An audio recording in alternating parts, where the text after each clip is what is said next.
Hello friends and welcome to my YouTube channel in exam tips. आज के इस session में हम शुरू करने वाले हैं भारत का भूगोल का भाग 1, जिसके अंतर्गत हम 150 प्लस क्वेश्चन इस सेशन में कवर करने वाले हैं। और वो टॉपिक हैं हमारे अक्षांशीय विस्तार, कर्क रेखा, मानक समय, पर्वत एवं पठार, घाटियां, दर्रे, तटरेखा। बहुत ही इंपॉर्टेंट टॉपिक है और आपके एग्जाम के लिए बहुत ही फायदेमंद होने वाला है, तो शुरू से अंत तक बने रहिएगा। तो चलिए शुरू करते हैं। हमारा पहला क्वेश्चन है, निम्नलिखित भारत की नदियों में कौन कर्क रेखा को 2 बार काटती है? निम्नलिखित भारत की नदियों में कौन कर्क रेखा को 2 बार काटती है? माही, नर्मदा, चंबल या उपर्युक्त में कोई नहीं। तो कौन सा आंसर है हमारा? ऑप्शन ए, माही नदी जो है ये जो कर्क रेखा है उसको 2 बार काटती है। ये मध्य प्रदेश से निकलती है और राजस्थान, गुजरात से होते हुए खंभात की खाड़ी में ये गिर जाती है। चलते हैं अगले क्वेश्चन पे। निम्नलिखित में से कौन सा शहर कर्क रेखा से सबसे निकट स्थित है? जबलपुर, अहमदाबाद, उज्जैन, वाराणसी।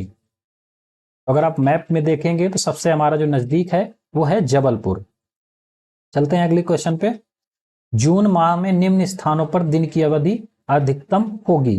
जून माह में किस स्थान पे दिन की अवधि अधिकतम होगी? हमारे पास 4 ऑप्शन है, हैदराबाद, चेन्नई, भोपाल या दिल्ली।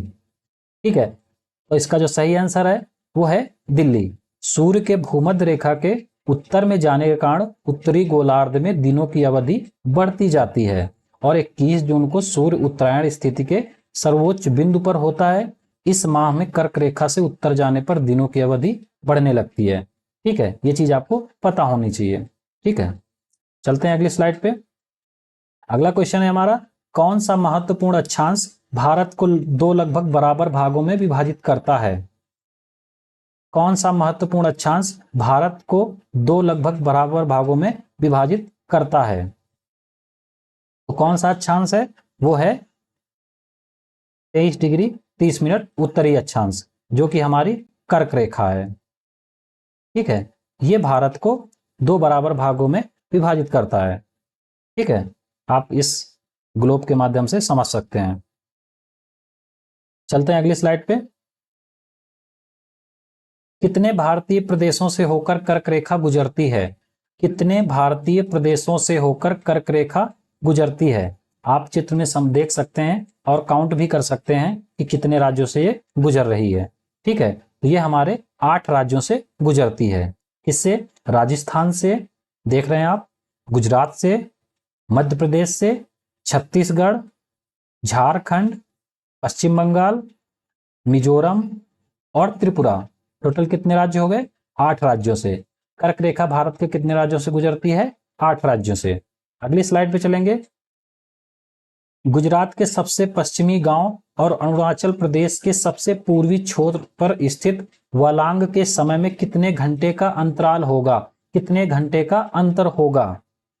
ठीक है, ये हमारा सबसे पश्चिमी छोर है गुजरात में और ये हमारा सबसे पूर्वी छोर है, ये कहां पे? अरुणाचल प्रदेश में। ठीक है, तो कितने घंटे का अंतर होगा? 2 घंटे का। अब देख लेते हैं कैसे। क्योंकि गुजरात के पश्चिम, अरुणाचल प्रदेश के पूर्वी छोर के मध्य जो देशांतरी अंतर है वो कितना होगा? क्योंकि ये हमारा जो देशांतरी, यहाँ का जो देशांतर होगा वो कितना है? 97 डिग्री और 30 मिनट। और यहाँ का कितना है? यहाँ पे आप देख सकते हैं लगभग 68 डिग्री और 4 मिनट। ठीक है, अगर हम इसका और इसका डिफरेंस निकालें, कितना डिग्री निकल के आ रहा है? वो लगभग निकल के आ रहा है हमारा 29 डिग्री। ठीक है, हमारा 29 डिग्री निकल के आ रहा है। और एक देशांतर का जो अंतर होता है, यहां से यहां तक एक देशांतर का जो अंतर होता है वो उसमें होता है एक देशांतर, यानी ठीक है, एक देशांतर अंतर कितने के बराबर होता है? वो होता है 4 मिनट के बराबर। तो हमारा जो इतना डिग्री का देशांतर का जो अंतर होगा वो कितने के बराबर हो जाएगा? लगभग 118 मिनट। ठीक है, जब हम 290 से 40 का मल्टीप्लाई करेंगे, पॉइंट यहाँ पे 6 भी है मिनट करके, तो 118 मिनट यानी कि 2 घंटे। ठीक है, उम्मीद है आप ये समझ गए होंगे। तो हमारा सही आंसर हो गया, वो बी हो गया। ठीक है, अगली स्लाइड पे चलते हैं। भारत की मानक समय रेखा कितने राज्यों से होकर गुजरती है? भारत की मानक समय रेखा कितने राज्यों से होकर गुजरती है? सबसे पहले समझ लेते हैं कि हमारी मानक समय रेखा कौन सी होती है। ये होती है 82 डिग्री 30 मिनट पूर्वी अक्षांश, ठीक है, पूर्वी देशांतर, ठीक है। और ये भारत के 5 राज्यों से होकर गुजरती है। आप इस नक्शे के माध्यम से इसको समझ सकते हैं कि भारत के किन राज्यों से गुजर रही है। ये भारत के उत्तर प्रदेश से गुजर रही है, एक तो यूपी हो गया, इसके बाद एमपी से गुजर रही है, छत्तीसगढ़ से गुजर रही है, उड़ीसा से गुजर रही है, ठीक है, और एक आंध्र प्रदेश से गुजर रही है। इन 5 राज्यों से होकर ये गुजर रही है, ठीक है। चलते हैं अगली स्लाइड में। निम्नलिखित में से कौन सा शहर भारतीय मानक समय IST देशांतर के निकटतम है। जो अभी हमने भारतीय मानक समय की बात की, तो उनके अंतर्गत इसमें कौन सा शहर उसके सबसे निकटतम है। रीवा है, सागर है, उज्जैन है या होशंगाबाद है। तो अगर हम इसमें इसको जूम करके देखेंगे तो हमारे जो सबसे पास में निकल के आएगा वो होगा रीवा, मध्य प्रदेश में है रीवा, ठीक है। चलते हैं अगली स्लाइड में। और ये सभी क्वेश्चन हमारे एग्जाम में पूछे हुए क्वेश्चन है, ठीक है। भारतीय मानक समय की देशांतर रेखा 82 डिग्री 30 मिनट किस नगर से होकर गुजरती है। ये तो बहुत ही आसान क्वेश्चन है। नागपुर, दिल्ली, पटना या प्रयागराज। ये प्रयागराज से होकर गुजरती है। अगली क्वेश्चन पे चलते हैं। भारतीय मानक समय एवं ग्रीनविच माध्य समय GMT में कितना अंतर है। 4.5 घंटे का प्लस, मतलब 4.5 घंटा आगे है भारतीय मानक समय, 5.5 घंटा आगे है, या 5 घंटे 5.5 घंटे पीछे है, या 4.5 घंटे पीछे है। तो जो भारतीय मानक समय है और ग्रीनविच टाइम के बीच जो अंतर है वो 5.5 घंटे का है, ठीक है। और ये ग्रीनविच मीन टाइम से 5.5 घंटा आगे है, यानी कि हमारा जो सही आंसर हो गया वो बी है। अगली स्लाइड पे चलेंगे। भारत का सुदूरस्थ दक्षिणी बिंदु है। भारत का सुदूरस्थ दक्षिणी बिंदु है। तो आप इस मैप में देख सकते हैं भारत का सुदूरस्थ जो सबसे दूर, तो सबसे दक्षिण में जो हमारा बिंदु है वो कौन सा है, वो है इंदिरा पॉइंट, ठीक है। तो हमारा सही आंसर हो गया ऑप्शन सी, इंदिरा पॉइंट। अगली स्लाइड पे चलेंगे। हमारा अगला क्वेश्चन है, भारत का वह कौन सा स्थान है जहां बंगाल की खाड़ी, अरब सागर तथा हिंद महासागर मिलते हैं।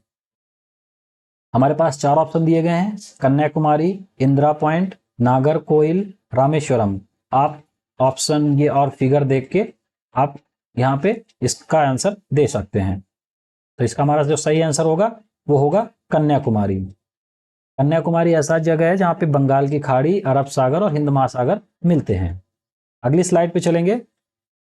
निम्न में से किस राज्य की सीमा बांग्लादेश से नहीं मिलती है। निम्न में से किस राज्य की सीमा बांग्लादेश से नहीं मिलती है, ठीक है। अब हमारे पास 4 ऑप्शन है, मेघालय, त्रिपुरा, मणिपुर और मिजोरम। आप देख सकते हैं बांग्लादेश हमारा नक्शे में यहां पर है। इसके साथ हमारी जो सीमाएं साझा कर रहे हैं वो कौन कौन से कर रहे हैं, एक तो त्रिपुरा हो गया, मेघालय हो गया, असम हो गया, और ये हमारा मेघालय भी हो गया, और ये इधर पश्चिम बंगाल भी हो गया, ठीक है। तो हमारे साथ इसके साथ जो है 5 राज्य जो सीमा साझा करते हैं, ठीक है। असम, और यहाँ पे मिजोरम भी, यहाँ पर भी मिजोरम भी साझा कर रहा है। असम, मिजोरम, त्रिपुरा, मेघालय और पश्चिम बंगाल, टोटल 5 राज्य हमारे बांग्लादेश से सीमा साझा करते हैं, ठीक है। और एक क्वेश्चन इसमें पूछा गया था एक बार कि क्या झारखंड बांग्लादेश से सीमा साझा करता है, तो नहीं करता, ठीक है। तो हमारे इसका सही आंसर कौन सा है, हमारे इसका सही आंसर हो गया मेघालय, त्रिपुरा या मणिपुर या मिजोरम। हमारा इसका सही आंसर है मणिपुर। मणिपुर जो है बांग्लादेश से सीमा साझा नहीं करता है। अगली स्लाइड पे चलेंगे। बात कर लेते हैं भूटान के साथ सीमा साझा करने वाले राज्य कौन से हैं। तो ये 4 राज्य हैं जो भूटान के साथ सीमा साझा करते हैं। असम सबसे ज्यादा 267 किलोमीटर, भूटान हमारा ये है। असम यहाँ से देख रहे हैं आप बॉर्डर, और ये पश्चिम बंगाल का इतना बॉर्डर हो गया, और ये सिक्किम हो गया, और ये अरुणाचल प्रदेश हो गया, ठीक है। ये भूटान से हमारे 4 राज्य सीमा साझा कर रहे हैं, जिसमें सबसे ज्यादा सीमा किसके साथ साझा करता है भूटान, वो है असम के साथ। कितना, 267 किलोमीटर। अगली स्लाइड पे चलते हैं, बात करते हैं चीन से सीमा साझा करने वाले भारतीय राज्य। तो चीन से साझा करने वाले कितने राज्य हैं, वो 5 राज्य हैं। कौन कौन से हैं, एक तो जम्मू कश्मीर हो गया, जो कि 1597 किलोमीटर, सबसे ज्यादा कितना है, 1597 किलोमीटर, यानी कि जम्मू कश्मीर चीन से सबसे ज्यादा बॉर्डर साझा करता है। उसके बाद नंबर आता है अरुणाचल प्रदेश का, ये 1126 किलोमीटर। फिर उत्तराखंड, सिक्किम और हिमाचल प्रदेश। इसमें हमारे क्वेश्चन बहुत सारे बनाए जाते हैं कि हमारा सबसे ज्यादा सीमा चीन के साथ कौन सा राज्य साझा करता है, कितने राज्य साझा करते हैं, कई तरह के क्वेश्चन बनते हैं। तो उसको हम इस एक स्लाइड के माध्यम से हम समझ सकते हैं। ठीक है, अब चलते हैं अगली स्लाइड पे। बात करते हैं नेपाल से सीमा साझा करने वाले भारतीय राज्य। तो नेपाल से कितने साझा करते हैं, 5 राज्य। नेपाल से भी 5 राज्य साझा करते हैं। ठीक है, तो यहाँ पे हम देखते हैं कौन कौन से राज्य हैं। एक तो उत्तराखंड हो गया, ठीक है, उत्तर प्रदेश हो गया, बिहार हो गया, पश्चिम बंगाल हो गया और सिक्किम हो गया। जो सबसे ज्यादा साझा करता है वो है बिहार। बिहार राज्य जो है वो नेपाल से सबसे ज्यादा सीमा साझा करता है। कितना, 726 किलोमीटर। ठीक है, अगली स्लाइड पे चलते हैं, बात करते हैं पाकिस्तान से सीमा साझा करने वाले भारतीय राज्य। पाकिस्तान से भारत के 4 राज्य सीमा साझा करते हैं, जिसमें है जम्मू कश्मीर, पंजाब, राजस्थान और गुजरात। ठीक है, आप इस स्लाइड के माध्यम से इनको देख सकते हैं। अगर बात करें, पूछ लिया जाए क्वेश्चन कि पाकिस्तान से जो सीमा साझा करने में सबसे ज्यादा लंबी सीमा किसके है, किस राज्य की है, तो वो है हमारा जम्मू कश्मीर। जम्मू कश्मीर जो है हमारा 1216 किलोमीटर लगभग डिस्टेंस इसकी है, लंबाई सीमा की। ठीक है, उसके बाद नंबर आता है राजस्थान का, पंजाब, गुजरात। ठीक है, अगर हम टोटल बात करें तो लगभग 3310 किलोमीटर ये सीमा आपस में साझा करते हैं। टोटल भारत पाकिस्तान के बीच जो सीमा की लंबाई है वो 3310 किलोमीटर है, जो यहाँ से शुरू होती है और यहाँ पे खत्म होती है। ठीक है, अगली स्लाइड पे चलते हैं, बात करते हैं म्यांमार से सीमा साझा करने वाले भारतीय राज्य। तो ये 4 राज्य हैं, अरुणाचल प्रदेश, नागालैंड, मणिपुर और मिजोरम। ठीक है, और इसमें सबसे ज्यादा म्यांमार से लंबी सीमा है जिसकी, वो है अरुणाचल प्रदेश। यहां से आप देख सकते हैं अरुणाचल प्रदेश यहां तक इसकी, तो ये है 520 किलोमीटर। 520 किलोमीटर सीमा साझा करता है। म्यांमार से जो सबसे लंबी जो सीमा रेखा है वो है अरुणाचल प्रदेश की 520 किलोमीटर। उससे थोड़ी सी कम है मिजोरम की। मिजोरम हमारा यहां से लेके यहां तक है, ये है कितनी, 510। ठीक है, तो हमें ज्यादा नहीं याद रखना, केवल ये याद रखना है कि हमारे अरुणाचल प्रदेश जो है सबसे ज्यादा सीमा साझा करता है। और कुल 4 राज्य कौन कौन से, अरुणाचल प्रदेश, नागालैंड, मणिपुर और मिजोरम। चलते हैं अगली स्लाइड में, अब बात कर लेते हैं भारत की सीमा की। पहले भूमि सीमा और पूरी समुद्री तट सीमा जो भी है पूरा देख लेते हैं। जो भूमि सीमा, जो स्थल सीमा है वो हमारी 15,200 किलोमीटर है, और जो समुद्री तट की सीमा है वो 7516 किलोमीटर है लगभग। ठीक है, अगर भारत की उत्तर से दक्षिण, यानी कि ये उत्तर से दक्षिण ये लंबाई की बात करें तो ये 3214 है किलोमीटर, और ये पूर्व से पश्चिम यहां से यहां तक अगर बात करें, पश्चिम, सॉरी गड़बड़ हो गया, पूर्व से पश्चिम की बात करें तो ये 2933 किलोमीटर है। ठीक है, ये चीज आप जानते होंगे। ठीक है, भारत जो है अपनी सीमाएं जो है 9 देशों के साथ में साझा करता है। कौन कौन से देश हैं, अफगानिस्तान, पाकिस्तान, चीन, नेपाल, भूटान, बांग्लादेश, म्यांमार, श्रीलंका जो है श्रीलंका के साथ समुद्री सीमा साझा करता है, और मालदीव के साथ में भी समुद्री सीमा साझा करता है। तो भारत कुल 9 देशों के साथ में अपनी सीमाएं साझा करता है। उम्मीद है समझ में आ गया होगा आपका। चलते हैं अगली स्लाइड में। निम्नलिखित में से किस भारतीय राज्य की सीमाएं भूटान राष्ट्र के साथ नहीं मिलती हैं? निम्नलिखित में से किस भारतीय राज्य की सीमाएं भूटान राष्ट्र के साथ नहीं मिलती हैं? हमने ऊपर देखा था, हमारी 4 सीमाएं मिल रही थी 4 राज्यों की, किस एक की नहीं मिल रही थी? तो वो था हमारा मेघालय। सिक्किम के साथ मिल रहा था, अरुणाचल प्रदेश, पश्चिम बंगाल और इसके अलावा असम। असम के साथ में सबसे ज्यादा लंबी सीमा थी इसकी, भूटान की। अगली स्लाइड पे चलते हैं। कौन से भारतीय राज्य की अधिकतम सीमा म्यांमार से स्पर्श करती है? अभी हम ये पीछे पढ़ चुके हैं। तो सबसे अधिकतम सीमा किसके साथ करती है शेयर? भारतीय कौन सा राज्य है भारतीय? अरुणाचल प्रदेश, 520 किलोमीटर। अगली स्लाइड पे चलेंगे, बात करते हैं अगले क्वेश्चन की। निम्नलिखित में से किस देश की भारत के साथ सबसे लंबी स्थलीय सीमा है? जितने भी हमारे भारत के पड़ोसी देश हैं उनमें सबसे ज्यादा भारत की जो सीमा है वो किसके साथ लगती है? तो वो है बांग्लादेश। बांग्लादेश से भारत की कितनी? 4096 किलोमीटर लंबी सीमा बनाता है। ठीक, अगली स्लाइड पे चलते हैं।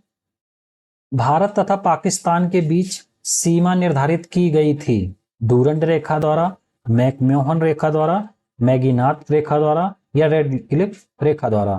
तो इसको किसके द्वारा निर्धारित किया गया था? तो रेड क्लिफ के द्वारा निर्धारित किया गया था। कब? 7 अगस्त 1947 को। ठीक है, 7 अगस्त 1947 को। अगली स्लाइड पे चलते हैं। किसके द्वारा भारत श्रीलंका से अलग होता है?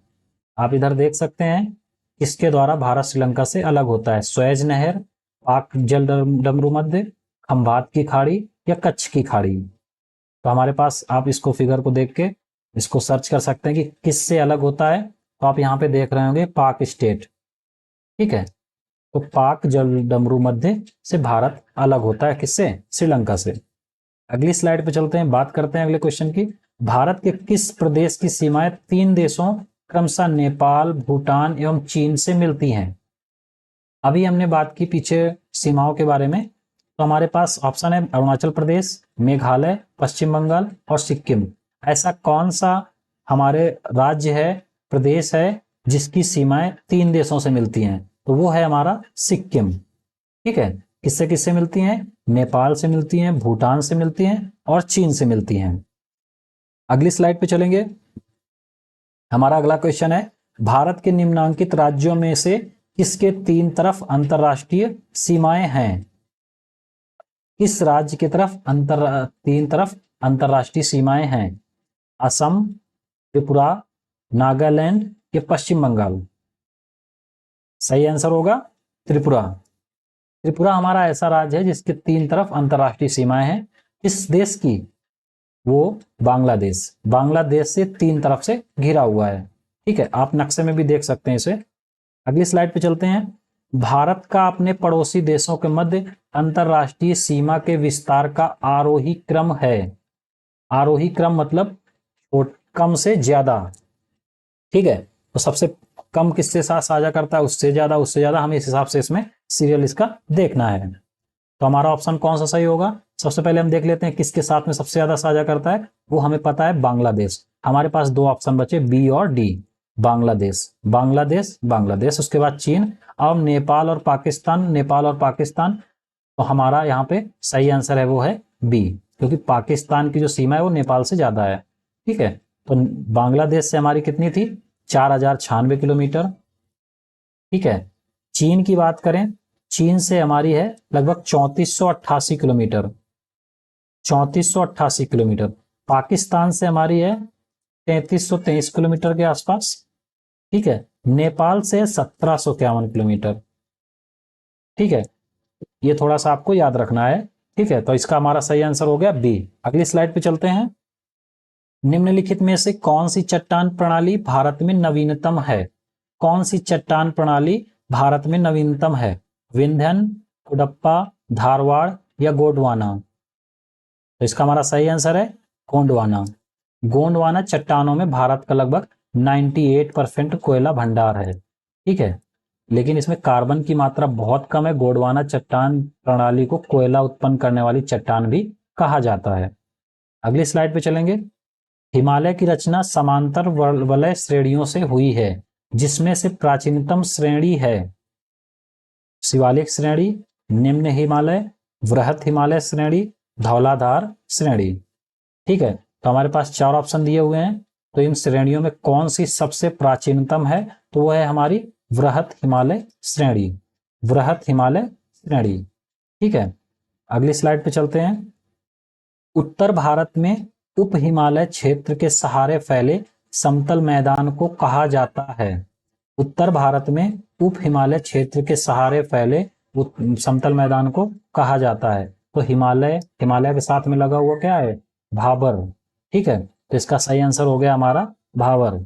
ये हमें याद रखना है थोड़ा सा इसको, और इससे भी थोड़ा सा हमें याद रखना है चीजें। अगली स्लाइड पे चलेंगे। कुमाऊं हिमालय निम्नलिखित में से किन नदियों के बीच स्थित है? कुमाऊं हिमालय निम्नलिखित में से किन नदियों के बीच स्थित है? सिंधु और सतलज, काली और तीस्ता, सतलज और काली, तीस्ता और ब्रह्मपुत्र। ठीक है, तो इसका हमारा सही आंसर है वो है सतलज और काली। आप यहाँ पे देख सकते हैं, ये हमारी काली नदी है और ये हमारी सतलज नदी है, और हमारा बीच में ये कुमाऊं हिमालय पड़ता है। ठीक है, अगली स्लाइड पे चलते हैं। लघु हिमालय स्थित है मध्य में। लघु हिमालय किसके मध्य में स्थित है? ट्रांस हिमालय और महान हिमालय, शिवालिक और महान हिमालय, ट्रांस हिमालय और शिवालिक, शिवालिक और वाह्य हिमालय। तो जो हमारा लघु हिमालय स्थित है, आप इसमें देख सकते हैं लघु हिमालय किसके मध्य स्थित है? लघु हिमालय जो है महान, शिवालिक और महान हिमालय के बीच में स्थित है। शिवालिक और महान हिमालय के बीच में। हमारा ऑप्शन बी सही हो जाएगा। अगली स्लाइड पे चलते हैं, बात करते हैं निम्नलिखित में से उत्तर दिशा की ओर के क्रम वाली पर्वत श्रेणियां हैं। उत्तर दिशा की ओर, तो आप ये भारत का नक्शा जो ऊपर का हिस्सा है वो बना हुआ है, इसमें आप देख सकते हैं श्रेणियां का क्रम। ठीक है, तो हमारी जो इसमें सबसे पहले आती है पीर पंजाल। पीर पंजाल हमारा ऑप्शन में बी और डी में है। उसके बाद जास्कर, जास्कर बी में है, डी में नहीं, हमारा बी ऑप्शन सही हो जाएगा। जो हमारा क्रम है पीर पंजाल, फिर जास्कर, फिर लद्दाख, फिर कराकोरम। ठीक है, ये श्रेणियां जो हैं हमारी दक्षिण से उत्तर की ओर हैं। ठीक, अगली स्लाइड पे चलते हैं। निम्नलिखित समूहों में कौन सा पूर्व से पश्चिम की ओर शिखरों का सही क्रम है? कौन सा पूर्व से पश्चिम की ओर शिखरों का सही क्रम है? ठीक है, पूर्व से पश्चिम की ओर चलते हैं, तो हमारा जो सही ऑप्शन होगा, सबसे पहले यहाँ पे हम देखते हैं कंचनजंगा, एवरेस्ट और धौलागिरी और अन्नपूर्णा, 4 पर्वत की बात हो रही है। तो जो सबसे पूर्व में है वो तो कंचनजंगा है। ठीक है, तो हमारा जो सबसे सही ऑप्शन होगा कंचनजंगा से स्टार्ट होगा, उसके बाद नंबर आता है किसका? एवरेस्ट का। ठीक है, यहाँ पे आप देख सकते हैं कंचनजंगा, एवरेस्ट, हमारा ऑप्शन बी सही हो जाएगा। उसके बाद आता है अन्नपूर्णा और उसके बाद धौलागिरी। ठीक है, चलते हैं अगली स्लाइड पे। निम्नलिखित राज्यों में कौन सा पटकई पहाड़ियों से संलग्न नहीं है? निम्नलिखित राज्यों में कौन सा पटकई पहाड़ियों से संलग्न नहीं है? हमारे पास 4 ऑप्शन दिए हुए हैं, नागालैंड, त्रिपुरा, मणिपुर और मिजोरम। ठीक है, हम बात कर लेते हैं जो पटकई पहाड़ियां हैं, ये भारत के पूर्वोत्तर में म्यांमार से जो लगी हुई अंतरराष्ट्रीय सीमावर्ती क्षेत्र हैं उस पर स्थित पहाड़ियों का एक श्रृंखलाओं का नाम है। ठीक है, इस पटकाई पहाड़ी के अंतर्गत 3 मुख्य श्रृंखलाएं शामिल हैं, जिसमें पटकई बुम, ठीक है, पटकई बुम, गारो खासी जयंतिया और लुसाई पहाड़ियां शामिल हैं। लुसाई ये मिजो वही है। ठीक है, तो हमारा इसका जो सही आंसर होगा वो त्रिपुरा, क्योंकि त्रिपुरा से संलग्न नहीं है, ये मेघालय में है गारो खासी जयंतिया, और ये मिजो जो है मिजोरम में हो गया, और लुसाई, और ये पटकई बुम। ठीक है, तो ये हमारा किससे संलग्न नहीं है? ये त्रिपुरा से संलग्न नहीं है। अगली स्लाइड पे चलते हैं। अटल सुरंग रोहतांग हिमाचल प्रदेश की लंबाई कितनी है? अटल सुरंग रोहतांग हिमाचल प्रदेश की लंबाई कितनी है? हमारे पास ऑप्शन है 8.02 किलोमीटर, 9.02 किलोमीटर, 10.02 किलोमीटर, 11.02 किलोमीटर। इसका सही आंसर है वो बी है, 9.02 किलोमीटर। ठीक है, और ये रोहतांग दर्रे के नीचे बनाई गई है, जो लेह को मनाली से जोड़ती है। ठीक है, ये जो अटल सुरंग है लेह को मनाली से जोड़ती है, और इसको बीआरओ ने बनाया है, सड़क जो सीमा सड़क संगठन है उसके द्वारा इसको बनाया गया है। और ये जो अटल सुरंग है ये पूर्वी पीर पंजाल श्रेणी को पार करती है। अगली स्लाइड पे चलते हैं। किन 2 पर्वत श्रेणियों के मध्य कश्मीर घाटी स्थित है? किन 2 पर्वत श्रेणियों के मध्य कश्मीर घाटी स्थित है? लद्दाख व जास्कर, बृहत हिमालय व पीर पंजाल, बृहत हिमालय व जास्कर, काराकोरम व लद्दाख। अगर आपने पिछले क्वेश्चंस में अगर आपने सही से मैप को देखा है तो आप इस क्वेश्चन को सॉल्व कर लेंगे। तो हमारा जो सही आंसर है वो है वृहत हिमालय और पीर पंजाल के बीच में हमारी जो कश्मीर घाटी है वो स्थित है। अगली स्लाइड पे चलेंगे। बात करते हैं निम्नलिखित में कौन अक्साई चीन का भाग है? काराकोरम श्रेणी, शिवालिक श्रेणी, कश्मीर घाटी या लद्दाख पठार? लद्दाख पठार। तो हमारा जो सही आंसर है इसका अक्साई चीन का भाग कौन है? यहाँ पे आप देख सकते हैं अक्साई चीन किसका भाग है? तो वो लद्दाख का भाग है, तो लद्दाख का पठार। अगली स्लाइड पे चलते हैं। निम्नलिखित में से कौन सी श्रेणी नवीनतम है? अरावली, विंध्याचल श्रेणी, हिमाचल श्रेणी या पूर्वी घाट? तो इसमें जो नवीनतम श्रेणी है वो है हिमालय श्रेणी, और ये नवीनतम वलित पर्वत है। शिवालिक हिमालय हिमालय की सबसे बाहरी एवं दक्षिणी श्रृंखला है, जो कि सबसे नवीन पर्वत श्रेणी है। अगर हमसे पूछा जाए कि हिमालय श्रेणी में जो हमारी श्रेणियां हैं उनमें सबसे नवीनतम कौन सी है, तो उसमें है शिवालिक। शिवालिक श्रेणी उसमें सबसे नवीनतम है। अगली स्लाइड पे चलते हैं। कैलाश पर्वत निम्न में से किस क्षेत्र में अवस्थित है? सिक्किम, तिब्बत, नेपाल, उत्तराखंड। तो जो हमारा कैलाश पर्वत है वो तिब्बत में है। अगली स्लाइड पे चलते हैं। निम्नलिखित में से सबसे प्राचीन पर्वत श्रृंखला कौन सी है? हिमालय, अरावली, विंध्य या सतपुड़ा? तो जो सबसे प्राचीन पर्वत श्रृंखला है वो है अरावली। ठीक है, अरावली कहां पर है? ये राजस्थान में है। ठीक है, राजस्थान में इसको अडावाला पर्वत के नाम से भी जानते हैं, अरावली पर्वत को। और अरावली पर्वत का जो सर्वोच्च चोटी है वो कौन सी है? जो सर्वोच्च चोटी है वो है गुरशिखर। ठीक है, ये राजस्थान की भी सर्वोच्च चोटी है। ठीक है, इसकी जो लंबाई है 1722, लगभग 1722 मीटर। ठीक है, और इस बात करें अगर इस अरावली पर्वत के आसपास जो है वो भील जनजाति निवास करती है। चलते हैं अगली स्लाइड में। दक्षिण भारत की सबसे ऊंची चोटी कौन सी है? अनाईमुड़ी, दोद्दा बेटा, अमरकंटक या महेंद्रगिरी? तो जो दक्षिण भारत की सबसे ऊंची चोटी है वो है अनाईमुड़ी। अनाईमुड़ी दक्षिण भारत की सबसे ऊंची चोटी है और इसकी जो ऊंचाई है वो है 2695 मीटर, और ये पश्चिमी घाट पर स्थित है। और यह केरला के एर्नाकुलम जिला और इडुक्की जिला दोनों में स्थित है। केरल में स्थित है, ये आपको जरूर याद रखना है। ठीक है, अगली स्लाइड पे चलते हैं। नर्मदा एवं ताप्ती नदियों के मध्य स्थित है विंध्य पर्वत, सतपुड़ा श्रेणियां, राजमहल पहाड़ियां या अरावली पहाड़ियां? ठीक है, तो नर्मदा एवं ताप्ती नदियों के मध्य स्थित है। आप इस मैप में देख सकते हैं हमारी जो नर्मदा नदी है और ताप्ती नदी है। नर्मदा नदी और ताप्ती नदी के बीच ये सतपुड़ा श्रेणी आप देख सकते हैं। ठीक है, तो सतपुड़ा श्रेणी यहाँ पे हमारा सही आंसर हो जाएगा। और जो सतपुड़ा श्रेणी है उसकी जो सर्वोच्च चोटी है वो कौन सी है? धूपगढ़ है। ठीक है, ये धूपगढ़ कहां पर है? ये महादेव पहाड़ी पर है, ये भी याद रखना है।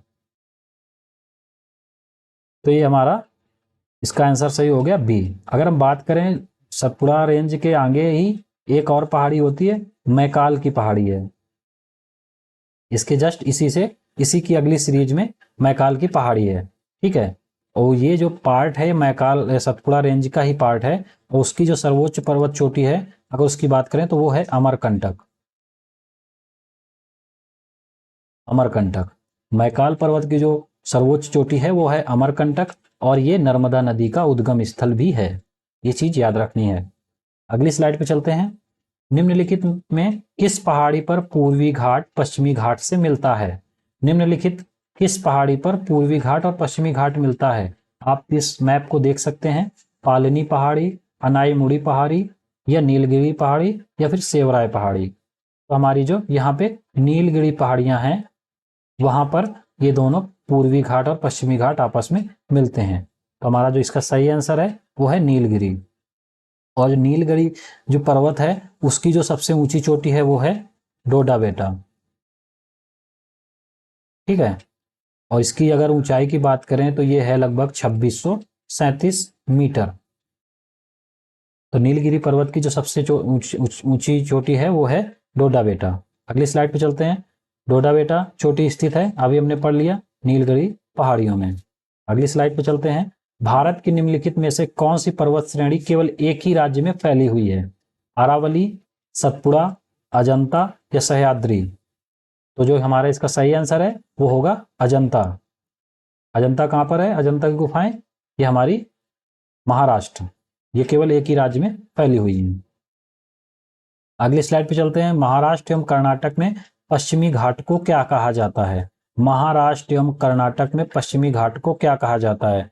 नीलगिरी पर्वत, सह्याद्री, दक्कन पठार या इनमें से कोई नहीं? तो इसका जो सही आंसर है वो है सह्याद्री। महाराष्ट्र एवं कर्नाटक में पश्चिमी घाट को सह्याद्री कहते हैं। अगली स्लाइड पे चलते हैं। कार्डमम पहाड़ियां किन राज्यों की सीमाओं पर स्थित हैं? कार्डमम पहाड़ियां किन राज्यों की सीमाओं पर स्थित हैं? कर्नाटक एवं तमिलनाडु, कर्नाटक एवं केरल, केरल एवं तमिलनाडु, तमिलनाडु एवं आंध्र प्रदेश। हम मैप पर देखते हैं, कार्डमम पहाड़ियां यहाँ पर हैं, ठीक है। और ये कहाँ पर? ये केरल हो गया और ये हमारा तमिलनाडु हो गया। तो इसका सही आंसर हो गया वो सी हो गया।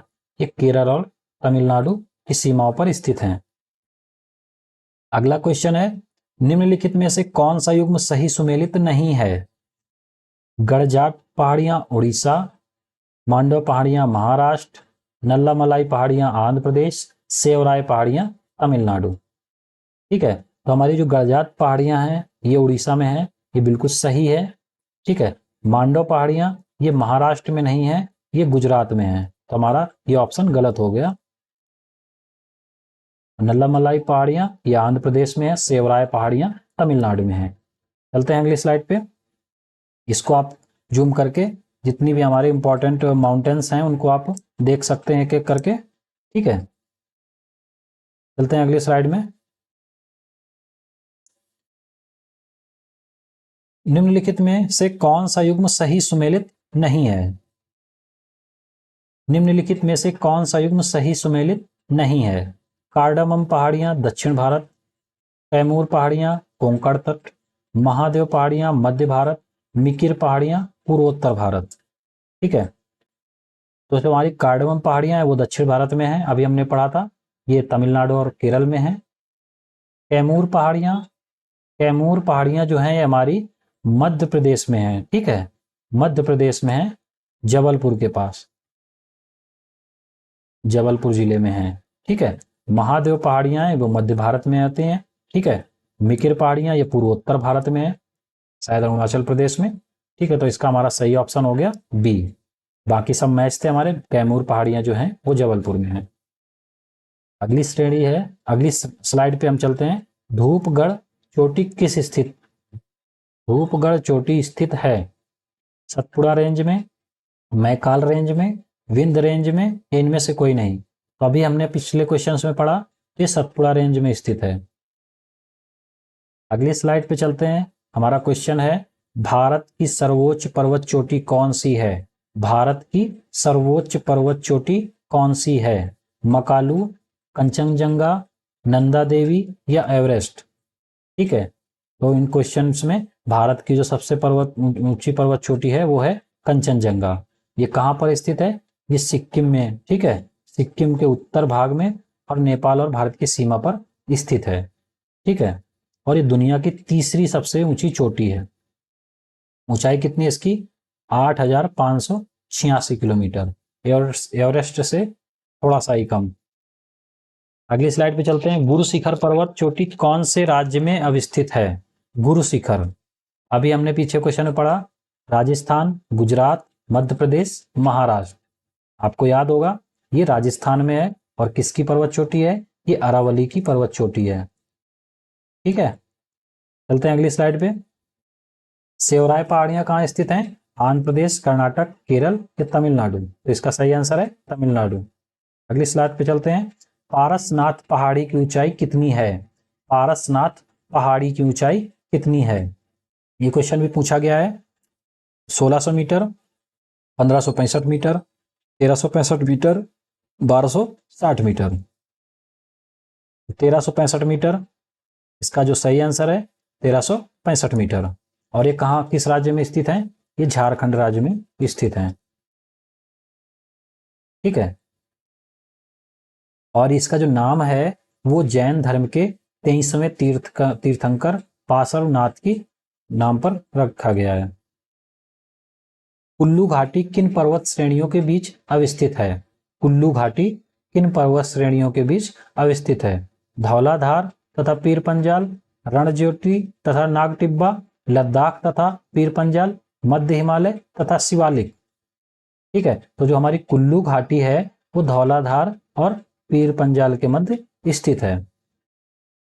अगली स्लाइड पे चलते हैं। नेलांग घाटी किस राज्य में स्थित है? नेलांग घाटी किस राज्य में स्थित है? हिमाचल प्रदेश, सिक्किम, जम्मू कश्मीर और उत्तराखंड। तो इसका सही आंसर है वो है उत्तराखंड। तो नेलांग घाटी उत्तराखंड में स्थित है। अगली स्लाइड पे चलते हैं। भारत में शांत घाटी किस राज्य में है? शांत घाटी या उसी को साइलेंट वैली हम बोलते हैं, वो किस राज्य में है? तमिलनाडु, केरल, कर्नाटक या असम। तो इसका सही आंसर हो जाएगा केरल। और ये केरल के जो है ना पश्चिमी घाट की नीलगिरी पहाड़ियों में ही स्थित है ये भी। ठीक है। निम्नलिखित में से कौन सा एक सही सुमेलित नहीं है? चांगला जम्मू कश्मीर, रोहतांग हिमाचल प्रदेश, बोमडिला अरुणाचल प्रदेश, तेला उत्तराखंड। तो हमारी जो चांगला दर्रा है ये जम्मू कश्मीर में है, बिल्कुल सही है। रोहतांग दर्रा हिमाचल प्रदेश में है, ये भी सही है। बोमडिला दर्रा अरुणाचल प्रदेश में है, ये भी सही है। तेला जो दर्रा है ये उत्तराखंड में नहीं है। तेला दर्रा जो है हमारा ये है अरुणाचल प्रदेश में, अरुणाचल प्रदेश में है। ठीक है, ये हमको ध्यान रखना है। अगर हम बात करें अरुणाचल प्रदेश में है। ठीक है, अगर हम यहाँ पर उत्तराखंड के दर्रे देख लेते हैं, उत्तराखंड के प्रमुख दर्रे कौन से हैं? एक तो मुलिंगला हो गया, मुलिंगला उत्तराखंड का दर्रा है।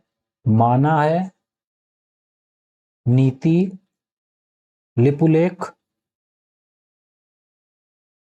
ठीक है, और इसके अलावा अगर बात करें कुंगरी है, नामा है, रालाम, सिरला। तो नाम एक तो माना हो गया और इसी से एक नामा याद रखना है आपको, ये दोनों अलग अलग हैं। ठीक है, अगली स्लाइड पे चलते हैं। पालघाट दर्रा निम्नलिखित में से किनके मध्य स्थित है? पालघाट दर्रा निम्नलिखित में से किनके मध्य स्थित है? नीलगिरी और कार्डमम पहाड़ियां के मध्य, नीलगिरी और अन्नामलाई पहाड़ियों के मध्य, अन्नामलाई और कार्डमम पहाड़ियों के मध्य, कार्डमम पहाड़ियों और पालनी पहाड़ियों के मध्य।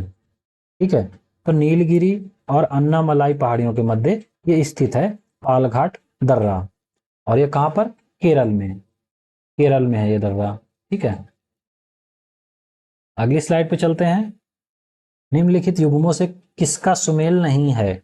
बोमडिला दर्रा अरुणाचल प्रदेश, नाथुला दर्रा सिक्किम, भोरघाट दर्रा हिमाचल प्रदेश और पालघाट दर्रा केरल।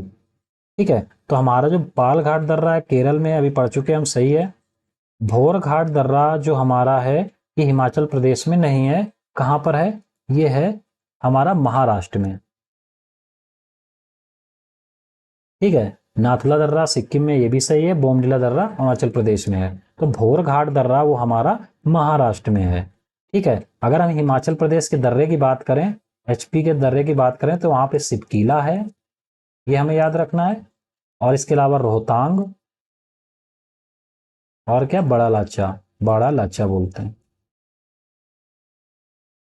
ठीक है, ये 3 दर्रे मुख्य हैं हिमाचल प्रदेश में। अगली स्लाइड पे चलते हैं। लिपुलेख दर्रा किस राज्य में है? उत्तर प्रदेश, उत्तराखंड, सिक्किम, कश्मीर। अभी पढ़ चुके, ये उत्तराखंड राज्य में है। अगली स्लाइड पे चलते हैं। निम्नलिखित किस दर्रे से होकर लेह जाने का रास्ता है? जोजिला, सिपकीला, बनिहाल या चांगला। निम्नलिखित किस दर्रे से होकर लेह जाने का रास्ता है? तो इसका सही आंसर है वो है जोजिला। यह दर्रा जो है जोजिला, ये श्रीनगर को लेह से जोड़ता है। ठीक है, जो जोजिला दर्रा है ये श्रीनगर को लेह से जोड़ता है। ठीक, और बनिहाल दर्रा जो है, एक और दर्रा आपको बता देते हैं। बनिहाल दर्रा जो है ये जम्मू को श्रीनगर से जोड़ता है, ये जम्मू और श्रीनगर को जोड़ता है। ठीक है, ये आपको याद रखना है। बनिहाल दर्रा जम्मू श्रीनगर, और ये जोजिला दर्रा जो है ये श्रीनगर और लेह को जोड़ता है। इसके अलावा बात करें अगर सिपकीला दर्रा, जो सिपकीला दर्रा है वो हिमाचल को तिब्बत से जोड़ता है, एचपी को तिब्बत से जोड़ता है। कौन सा? सिपकीला दर्रा। चलते हैं अगली स्लाइड में। निम्न में से कौन सा दर्रा उत्तराखंड में स्थित नहीं है? अभी हमने देखा मुलिंगला स्थित है, माना दर्रा भी स्थित है, नीति दर्रा भी उत्तराखंड में है, खैबर दर्रा उत्तराखंड में नहीं है, ये पाकिस्तान में है। ठीक है, चलिए बात कर लेते हैं कुछ प्रमुख दर्रे जो हमें याद रखने हैं। ठीक है, तो उसमें हमारे कुछ दर्रे जो हैं उसमें है लद्दाख के, पहले देख लेते हैं, खारदुंगला, काराकोरम, जोजिला और चांगला। ठीक है, खारदुंगला, काराकोरम, जोजिला और चांगला। इसी तरीके अगर जम्मू कश्मीर के दर्रे देखें, इस तरीके अगर हम जम्मू कश्मीर के दर्रे देखते हैं तो वो हमारे हैं पीर पंजाल और बनिहाल दर्रा। हिमाचल प्रदेश के हैं सिपकीला, रोहतांग, बड़ा लाचा, यांगजी और मणिरंग। ये हमें याद रखने हैं। सिक्किम नाथुला और जेलेपला। अरुणाचल प्रदेश सेला, बोमडिला, यांगयाप और दिफू दर्रा। मणिपुर में है तुजू दर्रा।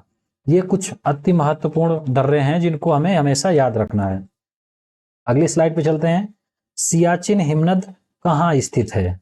सियाचिन हिमनद कहाँ स्थित है? अक्साई चीन के पूर्व में, लेह के पूर्व में, गिलगिट के उत्तर में, नुब्रा घाटी के उत्तर में। अगर हम सियाचिन हिमनद की यहाँ पे स्थिति देखें वो यहाँ पर है सियाचिन हिमनद। ठीक है, और हमारी जो एक नुब्रा रिवर है वो यहीं पे बहती है यहाँ पे। ठीक है, तो ये नुब्रा घाटी यहाँ पर है, तो उसी के उत्तर में ये हमारी सियाचिन हिमनद स्थित है। तो हमारा जो सही आंसर है वो है डी। अगली स्लाइड पे चलते हैं। चौराबाड़ी ग्लेशियर स्थित है। तो चौराबाड़ी ग्लेशियर कहां पर स्थित है? केदारनाथ मंदिर के दक्षिण में, केदारनाथ मंदिर के पश्चिम में, केदारनाथ मंदिर के उत्तर में, केदारनाथ मंदिर के पूर्व में। अभी आपको बता दें कि इसमें अभी कुछ 5 या 6 दिन पहले ही यहाँ पे हिमस्खलन की घटना हुई है जो कि काफी न्यूज में भी थी, तो शायद ये आपको पता होगा। तो आपने ये जो हमारा केदारनाथ है उसके जस्ट उत्तर में, मंदिर के उत्तर में, केदारनाथ मंदिर के जो हमारा उत्तर दिशा है उसकी ओर ये चौड़ाबाड़ी ग्लेशियर स्थित है। अगली स्लाइड पे चलते हैं। अरावली एवं विंध्य श्रृंखलाओं के मध्य कौन सा पठार स्थित है? अरावली एवं विंध्य श्रृंखलाओं के मध्य कौन सा पठार स्थित है? आप यहाँ पे देख सकते हैं अरावली श्रेणी हमारी यहाँ पर है और विंध्य श्रेणी हमारी यहाँ पर है। अरावली श्रेणी यहाँ और विंध्य श्रेणी यहाँ, और बीच में हमारा क्या है? ये मालवा का पठार। तो हमारा इसका सही आंसर हो जाएगा वो मालवा का पठार। अगली स्लाइड पे चलते हैं। दंडकारण्य क्षेत्र किन राज्यों में अवस्थित है? दंडकारण्य क्षेत्र, तो दंडकारण्य क्षेत्र है वो हमारा छत्तीसगढ़, उड़ीसा, तेलंगाना, आंध्र प्रदेश या महाराष्ट्र, इन सभी राज्यों में अवस्थित है। ठीक है, आप ये इस क्षेत्र को देख सकते हैं। ठीक है, ये छत्तीसगढ़ एवं उड़ीसा, इसका आयाम उत्तर से दक्षिण तक लगभग जो है वो 320 किलोमीटर है। ये लंबाई 320 हो गई, और ये जो लंबाई है इसकी ये 480 किलोमीटर है। ठीक है, और इस क्षेत्र का नाम जो पड़ा वो एक दंडक नाम का राक्षस था, वो इस क्षेत्र में निवास करता था, जो हमारे महाकाव्य रामायण में दिया हुआ है। ठीक है, तो इस कारण इस क्षेत्र को पहले दंडक वन बोलते थे, फिर इसको दंडकारण्य भी बोलने लगे। ठीक है, और इसमें इस समय जो है प्रेजेंट में यहाँ पे गोंड लोगों का निवास है, जो गोंड जनजाति है वो यहाँ पे निवास करती है इस समय। कहाँ पे? इस दंडकारण्य क्षेत्र में। अगली स्लाइड पे चलते हैं। निम्न में से कौन सा मेघालय पठार का अंश नहीं है? निम्न में से कौन सा मेघालय पठार का अंश नहीं है? भुवन पहाड़ियां, गारो पहाड़ियां, खासी पहाड़ियां, जयंतिया पहाड़ियां। ये गारो पहाड़ियां, ये जो हमारी भुवन पहाड़ियां हैं वो मिजो हिल्स का भाग हैं। ये मेघालय पठार का भाग नहीं है, ये मिजो हिल्स का भाग है। तो हमारे जो मेघालय में है वो पता है आपको, गारो, खासी और जयंतिया। चलते हैं अगली स्लाइड पे। भारत के प्रादेशिक जल क्षेत्र का विस्तार है। भारत के प्रादेशिक जल क्षेत्र का विस्तार है? तट से 3 समुद्री मील तक, तट से 6 समुद्री मील तक, तट से 12 समुद्री मील तक, तट से 24 समुद्री मील तक। तो इसका जो हमारा सही आंसर है वो है तट से 12 समुद्री मील तक जो विस्तार होता है वो हमारा प्रादेशिक विस्तार जल क्षेत्र कहलाता है। ठीक है, अगर हम बात करें कि 1 समुद्री मील जो होता है वो कितना होता है, थोड़ा ही अंतर होता है मील और समुद्री मील में। जो 1 समुद्री मील होता है वो लगभग 1.852 किलोमीटर है। ठीक है, और जो हमारा 1 मील होता है, नॉर्मल मील जो हम देखते हैं, वो हमारा होता है 1.609 किलोमीटर। ठीक है, चलते हैं अगली स्लाइड पे। भारत के तट रेखा की कुल लंबाई कितनी है? तो भारत के तट रेखा की कुल लंबाई अभी हमने पीछे पढ़ा है क्वेश्चन में, ये है हमारी 7500 किलोमीटर। अगली स्लाइड पे चलते हैं। भारत के किस राज्य का समुद्री तट सबसे अधिक लंबा है? यानी कि किस राज्य का जो सबसे ज्यादा समुद्री तट है लंबा? आंध्र प्रदेश, महाराष्ट्र, गुजरात, तमिलनाडु। तो ये हमारा इसका जो सही आंसर है वो है गुजरात। जो गुजरात की जो तट सीमा है वो लगभग 1214 किलोमीटर लंबी है। ठीक है, 1214 किलोमीटर है लगभग। और अगर हम इसमें महाराष्ट्र की बात करें तो ये है 652 किलोमीटर। चलिए अगली स्लाइड पे चलते हैं। भारत में कितने राज्य तटरेखा से लगे हैं? कितने राज्य के तट में समुद्री तट है ये हमें बताना है यहाँ पे। ठीक है, तो भारत के 7 राज्य, 8 राज्य, 9 या 10? इसका जो सही आंसर है वो है 9 राज्य। तो 9 राज्य कौन कौन से हैं? उसमें है गुजरात, हम सीरियल से चलेंगे, फिर महाराष्ट्र है, फिर गोवा है, कर्नाटक, केरल, तमिलनाडु, आंध्र प्रदेश, पश्चिम बंगाल। ठीक है, और इसके अलावा 2 द्वीपीय क्षेत्र इसमें शामिल हैं। कौन कौन से हैं? एक तो है बंगाल की खाड़ी में जो स्थित है अंडमान और निकोबार द्वीप समूह, और अरब सागर में स्थित लक्षद्वीप। ठीक है, तो ये हमारे टोटल 9 हैं, जो हमारे 9 राज्य हैं। कौन कौन से? गुजरात, महाराष्ट्र, गोवा, कर्नाटक, केरल, तमिलनाडु, आंध्र प्रदेश। अगली स्लाइड पे चलते हैं। तमिलनाडु व आंध्र प्रदेश के तट का नाम क्या है? तमिलनाडु व आंध्र प्रदेश के तट का नाम क्या है? आप यहाँ पे देख सकते हैं तमिलनाडु और आंध्र प्रदेश, ये है हमारा, इसके जो तट का नाम है वो क्या है? कोरोमंडल तट। तो हमारा ऑप्शन ए सही हो जाएगा। अब आप इसी में आप समझ सकते हैं कि हमारा जो मालाबार कोस्ट है वो ये केरल का जो तट है ये है। इसके बाद कोंकण कोस्ट हमारा ये है, कर्नाटक और महाराष्ट्र से, गोवा भी बीच में शामिल है, काठियावाड़, कच्छ, और ये इधर जो हमारा उत्तरी सरकार, ये सब आप इसमें देख सकते हैं। चलते हैं अगली स्लाइड में। निम्नलिखित में से किसे केप कमोरिन के नाम से जाना जाता है? ठीक है, मिजोरम, कश्मीर, कन्याकुमारी, ये गुजरात। तो इसका हमारा सही आंसर है वो है कन्याकुमारी। कन्याकुमारी को केप कमोरिन के नाम से भी जाना जाता है। अगली स्लाइड पे चलेंगे। भारत के पश्चिमी तटीय मैदान के उत्तरी भाग को जिस अन्य नाम से भी जाना जाता है वो कौन सा है? ये यहाँ पे थोड़ा सा अन्य नाम से जाना जाता है, यहाँ पे से भी नहीं। तो हमारा इसमें जो अभी हमने पीछे क्वेश्चन में डिस्कस किया इस चीज को, तो जो हमारा भारत का पश्चिमी तटीय मैदान है उसके उत्तरी भाग को किस नाम से जानते हैं? उसको जो नाम से जानते हैं वो है हमारा कोंकण। ठीक है, अगली स्लाइड पे चलते हैं। अंडमान और निकोबार द्वीप समूह का सर्वोच्च शिखर सैडल पीक स्थित है। अंडमान और निकोबार द्वीप समूह में जो सर्वोच्च शिखर है वो सैडल पीक है, और वो किस में स्थित है? बृहद निकोबार में स्थित है, मध्य अंडमान में स्थित है, लघु अंडमान में स्थित है, या उत्तरी अंडमान में स्थित है? तो जो सही आंसर है इसका वो है डी, उत्तरी अंडमान में ये स्थित है। और अगर हम बात करें इसकी ऊंचाई की तो ये 732 मीटर ऊंचा है। अगली स्लाइड पे चलते हैं।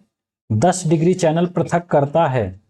10 डिग्री चैनल किसको पृथक करता है? अंडमान को निकोबार से, अंडमान को म्यांमार से, भारत को श्रीलंका से या लक्षद्वीप को मालदीव से? तो इसका जो हमारा सही आंसर होगा वो है अंडमान को निकोबार से। आप यहाँ पर देख सकते हैं ये 10 डिग्री चैनल है और हमारा इस साइड ये अंडमान, जो हमारा अंडमान और इधर निकोबार। अगली स्लाइड पे चलते हैं। बैरन द्वीप अवस्थित है कहाँ पर है? बंगाल की खाड़ी में है, अरब सागर में है, भूमध्य सागर में है या चीन में है? तो जो हमारा बैरन द्वीप है ये बंगाल की खाड़ी में स्थित है। बंगाल की खाड़ी में कहाँ पर? ये अंडमान सागर में पोर्ट ब्लेयर से लगभग 135 किलोमीटर दूर उत्तर पूर्व दिशा में स्थित है। ठीक है। अगर बात करें भारत का एकमात्र सक्रिय ज्वालामुखी है, ठीक है, ये भारत का जो एकमात्र सक्रिय ज्वालामुखी है, कौन सा? बैरन द्वीप।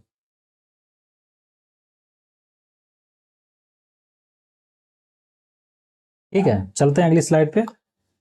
श्रीहरिकोटा द्वीप स्थित है कहां पर स्थित है? चिल्का झील के पास, महानदी के मुहाने के समीप, पुलिकट झील के समीप, गोदावरी के मुहाने के समीप। ठीक है, आपको पता है ये जो श्रीहरिकोटा द्वीप है ये हमारा यहाँ पर भारत का उपग्रह प्रक्षेपण केंद्र सतीश धवन अंतरिक्ष केंद्र स्थित है। ठीक है, जहां से हम उपग्रह प्रक्षेपित करते हैं। तो ये हमारा पुलिकट झील के समीप स्थित है। कहां पर? आंध्र प्रदेश में। आंध्र प्रदेश में हमारा ये स्थित है। अगली स्लाइड पे चलेंगे। निम्न में से भारत के किस भाग में सामान्यतः प्रवाल द्वीप पाए जाते हैं? सुंदरवन के निकट, खंभात की खाड़ी के निकट, लक्षद्वीप के निकट या रामेश्वरम के निकट? तो इसका जो सही आंसर है वो है लक्षद्वीप के निकट हमारे प्रवाल द्वीप पाए जाते हैं। अगली स्लाइड पे चलते हैं। लक्षद्वीप में कितने द्वीप हैं? लक्षद्वीप में कितने द्वीप हैं? तो लक्षद्वीप में 17, 42, 36, 47। तो इसका हमारा जो सही आंसर होगा वो है 36। चलते हैं अगली स्लाइड में। भारत का सर्वाधिक आबादी वाला द्वीप है। भारत का सर्वाधिक आबादी वाला द्वीप है। उस भारत के सर्वाधिक आबादी वाला द्वीप कौन सा है?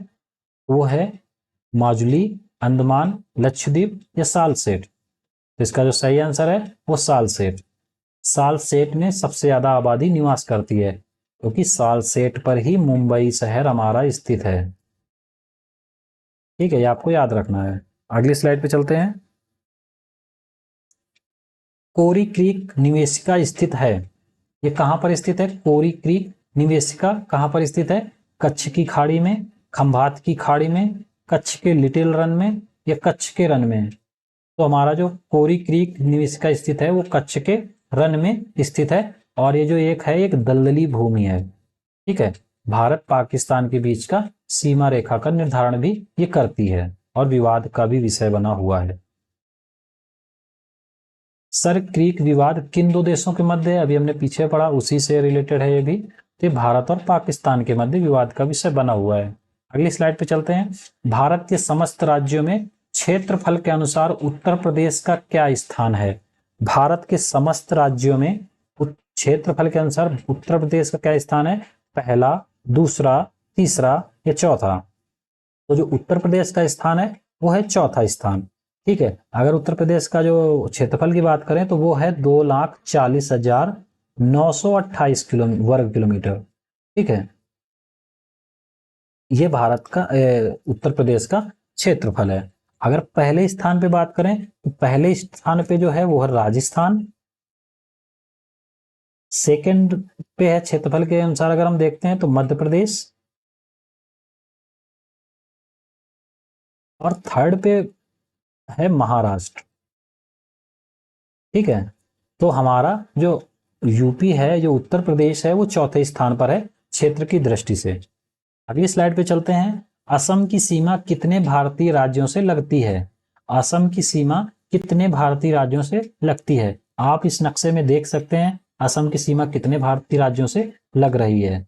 तो जो असम की सीमा है वो 7 भारतीय राज्यों से लगती है, आप इसमें देख सकते हैं। चलते हैं अगली स्लाइड में। छत्तीसगढ़ की सीमा उभयनिष्ठ नहीं है, मतलब छत्तीसगढ़ की सीमा किस राज्य के साथ नहीं लगती? महाराष्ट्र के साथ, बिहार के साथ, उड़ीसा के साथ या आंध्र प्रदेश के साथ? तो जो इसका सही आंसर है, जो छत्तीसगढ़ की सीमा है वो उड़ीसा के साथ नहीं लगती है। अगली स्लाइड पे चलते हैं। सोनभद्र जिले को कितने राज्यों की सीमाएं स्पर्श करती हैं? सोनभद्र जिले को कितनी राज्यों की सीमाएं स्पर्श करती हैं? बहुत ही पॉपुलर क्वेश्चन है। तो ये हमारा सही आंसर क्या होगा इसका? ऑप्शन है हमारे 2, 3, 4 या 5 राज्य। तो हमारा 4 राज्यों की सीमाएं इसको स्पर्श करती हैं। कौन कौन से?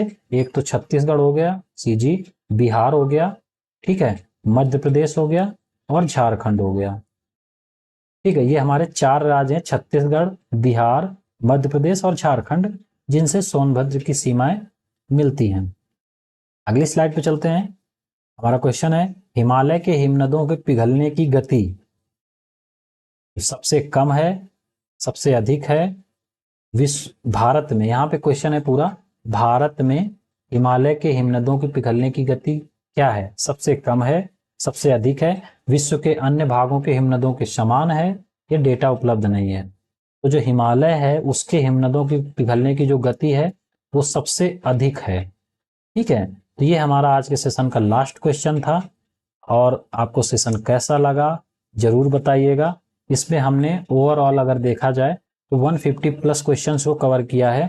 ठीक है, और अगले सेशन में हम इसके आगे के महत्वपूर्ण चैप्टर्स को, ज्योग्राफी का पार्ट 2 लेके आएंगे। बहुत ही इंपॉर्टेंट होगा आपके आगे आने वाले एग्जाम्स के लिए। तो हमारे साथ जुड़े रहिए। और हमारे जितने भी वीडियो हैं बहुत ही एक पर्टिकुलर एग्जाम को लेके नहीं, सभी एग्जाम को लेके बनाए जा रहे हैं, जिसमें वो सभी क्वेश्चन शामिल किए गए हैं जो कि लगातार एग्जाम में पूछे गए हैं और जिनकी संभावना है कि वो एग्जाम में पूछे जाएंगे। तो उम्मीद है इस सेशन आपको पसंद आया होगा। लाइक शेयर सब्सक्राइब कीजिए। धन्यवाद। मिलते हैं अगले पार्ट में।